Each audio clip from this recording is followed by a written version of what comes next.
बाबूजी ने कहा कि देवल मैं आपको वचन देता हूं, यदि आपकी गायों को कोई लूट के ले गया तो आप मेरे पास एक समाचार भिजवा देना। यदि मैं रास्ते में जा रहा वहां तो आगे ब्याह करने जाऊंगा नहीं, बीच में आ जाऊंगा और आपकी गायें बचा के लेके आऊंगा।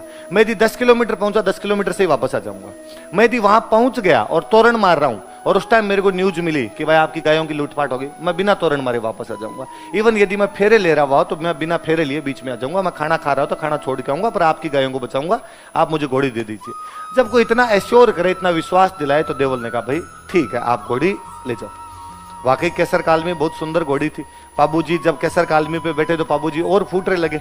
और केसर कालमी की अपने पे तो खूब सारी कहानियां है कि जब बाबूजी घोड़ी लेके वहां अमरकोट पहुंचे तो ये तो घोड़ी नाचे। पहले क्या बींद वाली घोड़ी को नचाने का बड़ा रिवाज था कि दूल्हा जिस घोड़ी पे बेचता उसको नचाया जाए, और दूल्हे खुद अच्छे घुड़सवार हुआ करते, नचा दिया करते। आजकल तो दूल्हा चलते तो तिवाड़े आते हैं, है ना। तो आजकल तो दूल्हे को घोड़ी पर बिठा कर तकड़ी पकड़ ले और दो इधर चलते हैं और दो इधर चलते हैं, ये कहीं डगमगा के गिर ना जाए।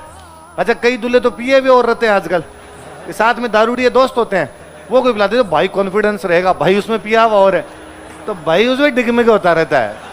अब गिरा इस पे, तो अब क्या नचाए, दूल्हा खुद नाचा हुआ ही रहता है। पहले नचा लिया करते, डाकी टाइप के आदमी होते तो वो गिरते भी नहीं थे जी घोड़ी से। घोड़ी बेचारी डरा करती थी कि डाकी कहां बिठा दिया इसको ऊपर। तो बाबूजी वहां घोड़ी को नचाए ना, चारों तरफ लोग बातें करे, अरे के केसर कालमी जैसी तो घोड़ी नहीं है, आज दिन तक ऐसी घोड़ी नहीं देखी। कहते अमरकोट वालों को बड़ा बुरा लगा, यार अमरकोट वालों गा रहे ये क्या तरीका है, जैसे तुम्हारे पास ही घोड़ी हो, हमारे पास तो घोड़े हो ही नहीं। तो किसी ने इधर वालों ने कहा तुम्हारी हमारे वाले को दौड़ करवा लो, पता चल जाएगा किसके पास अच्छी है और किसके पास अच्छी नहीं है। तो वो कहते वो अमरकोट वाले जो सोडा थे वो घोड़ा लेके आए अपने, कि लो करवाओ, दौड़ करवाओ। तो बाबूजी ने कहा आज नहीं भाई, 2 दिन बाद।